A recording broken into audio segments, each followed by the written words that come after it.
गुरुर्ब्रह्मा गुरुर्विष्णु गुरुर्देवो महेश्वरः गुरुर्साक्षात् परब्रह्म तस्मै श्री गुरवे नमः। ॐ गजाननं भूतगणाधिसेवितं कपितजम्बुफलचारुभक्षणं उमासुतं शोकविनाशकारिकं नमामि विघ्नेश्वरपादपङ्कजम्। ॐ श्री शाम शिवाय नमः। ॐ श्री शाम शिवाय नमः। ॐ श्री शाम शिवाय नमः। ॐ श्री शाम शिवाय नमः। ॐ श्री शाम शिवाय नमः। बोलो शंकर भगवान की जय। आज हम आपको शिव पुराण की कथा सुनाते हैं। जो शिव पुराण की कथा को मन से और मन को एकाग्र करके सुनते हैं, उनके सभी दुख कष्ट मिट जाते हैं और सुख संपत्ति में वृद्धि होती है। व्यास जी बोले, हे सर्वज्ञ सनत कुमार, हे सत्तम, अब आप उस शिवलोक की प्राप्ति का वर्णन करें जहाँ जाकर से भक्त मनुष्य फिर नहीं लौटते हैं। सनत कुमार बोले, हे पारसर पुत्र व्यास, अब आप शुद्ध से भक्तजनों तथा तपस्वियों की शुभ गति तथा पवित्र व्रत को प्रीतिपूर्वक सुनिए। शुद्ध कर्म करने वाले एवं अत्यंत शुद्ध तपस्या से युक्त जो मनुष्य प्रतिदिन शिव जी की पूजा करते हैं, वे सब प्रकार से सर्वदा वंदनीय हैं। हे महामुनि, तपस्या नहीं करने वाले उस निर्विकार शिवलोक को में नहीं जा सकते। शिव जी की कृपा का मूल हेतु तपस्या ही है। ये प्रत्यक्ष है कि तप के प्रभाव से ही देवता, ऋषि और मुनि लोग स्वर्ग में आनंद प्राप्त करते हैं। मेरे वचन को सत्य जानिए। जो अत्यंत कठिन, दुराराध्य, अत्यंत दूर एवं पार न पाने योग्य हैं, वह सब तपस्या से सिद्ध हो जाता है। निश्चय ही तपस्या का अतिक्रमण नहीं किया जा सकता। ब्रह्मा, विष्णु तथा हर नित्य तप में स्थित रहते हैं। संपूर्ण देवताओं तथा देवियों ने भी तपस्या से ही दुर्लभ फल प्राप्त किया है। जिस भाव में स्थित होकर लोग जो तपस्या करते हैं, वे उस तप से उसी प्रकार का फल इस लोक में प्राप्त करते हैं, इसमें संदेह नहीं है। हे व्यास जी, सात्विक, राजस तथा तामस, ये 3 प्रकार का तप कहा गया है। तप को संपूर्ण साधनों का साधन जानना चाहिए।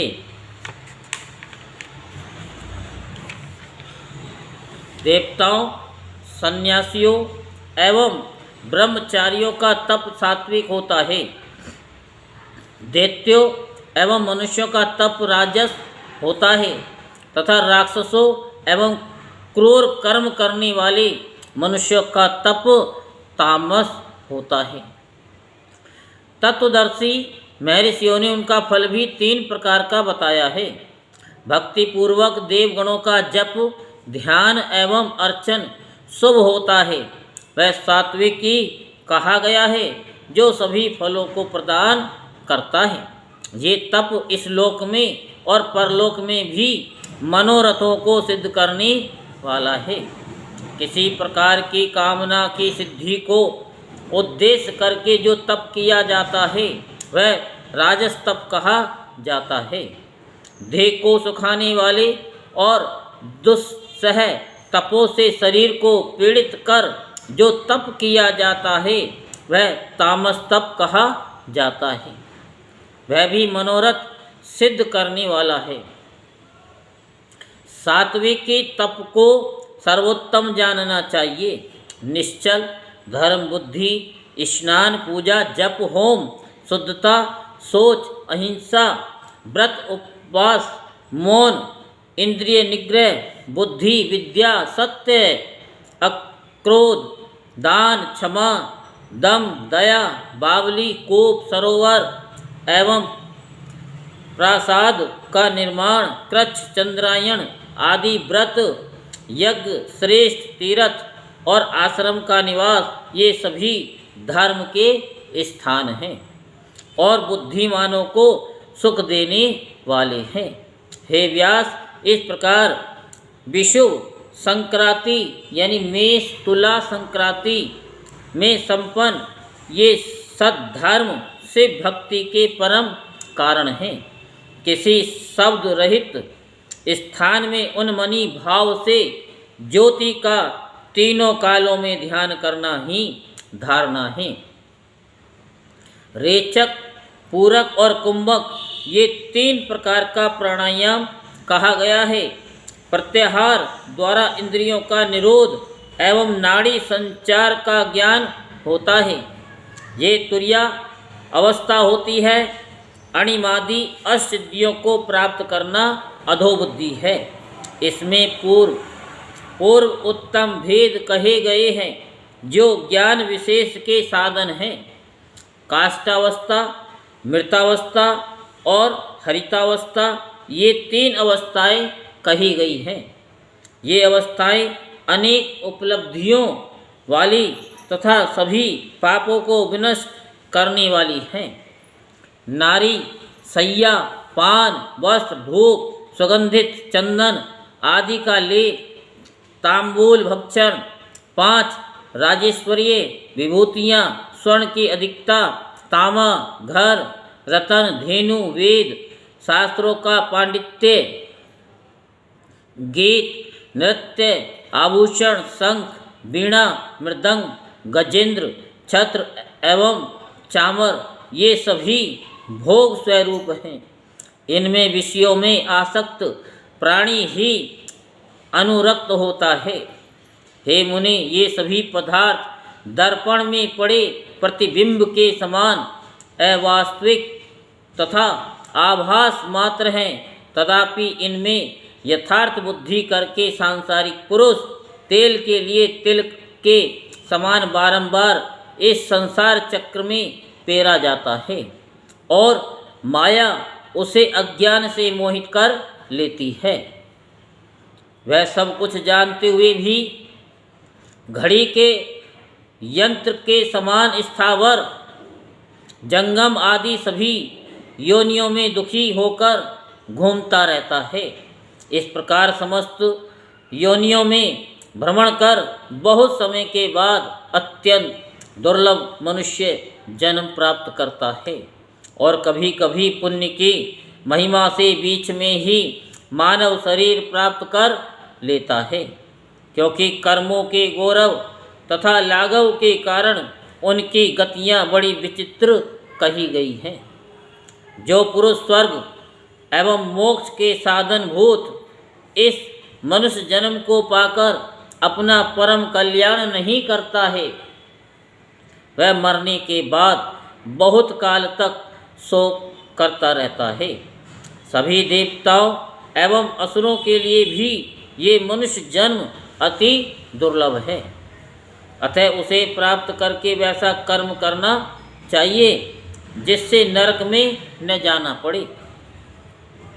दुर्लभ मनुष्य योनि प्राप्त करके यदि स्वर्ग तथा मोक्ष के लिए प्रयत्न नहीं किया जाता है तो उस जन्म को व्यर्थ कहा गया है।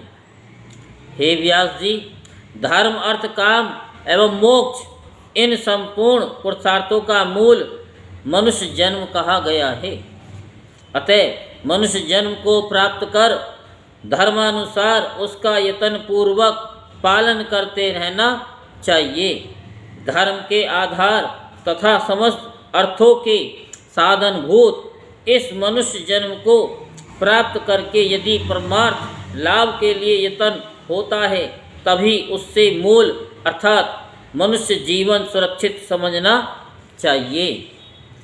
मनुष्य जन्म में भी अति दुर्लभ ब्राह्मण तत्व को पाकर जो अपना पारलौकिक कल्याण नहीं करता है, उससे अधिक जड़ और कौन है। सभी द्वीपों में ये भारत भूमि ही कर्म भूमि कही जाती है। यहीं पर कर्म करके स्वर्ग और मोक्ष प्राप्त किया जाता है।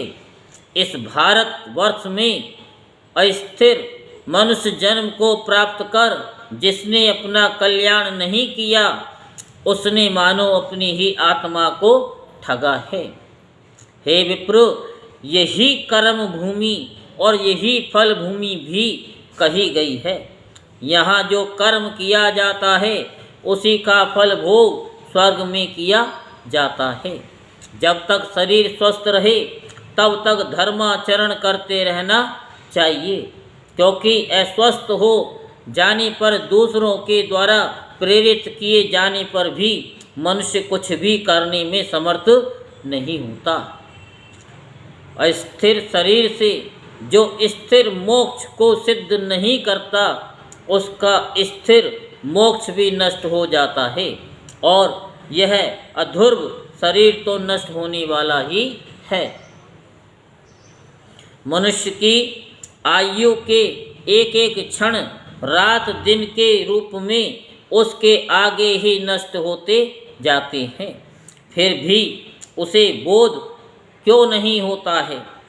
जब ये ज्ञात नहीं है कि किसकी मृत्यु कब होगी, तब सहसा मृत्यु होने पर कौन धैर्य धारण कर सकता है?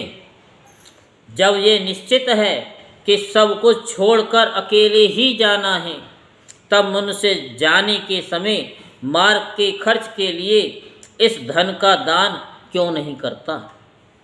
जिसने दान फल रूप पाथ्य को प्राप्त कर लिया है, वह सुख पूर्वक यमलोक को जाता है।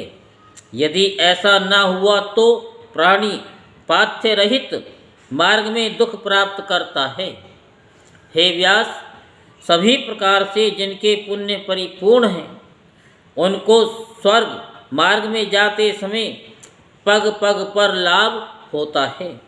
ऐसा जानकर मनुष्य को पुण्य करते रहना चाहिए और पाप को सर्वदा छोड़ देना चाहिए। पुण्य से वह देव तत्व प्राप्त करता है और पुण्य रहित होने पर नरक को जाता है।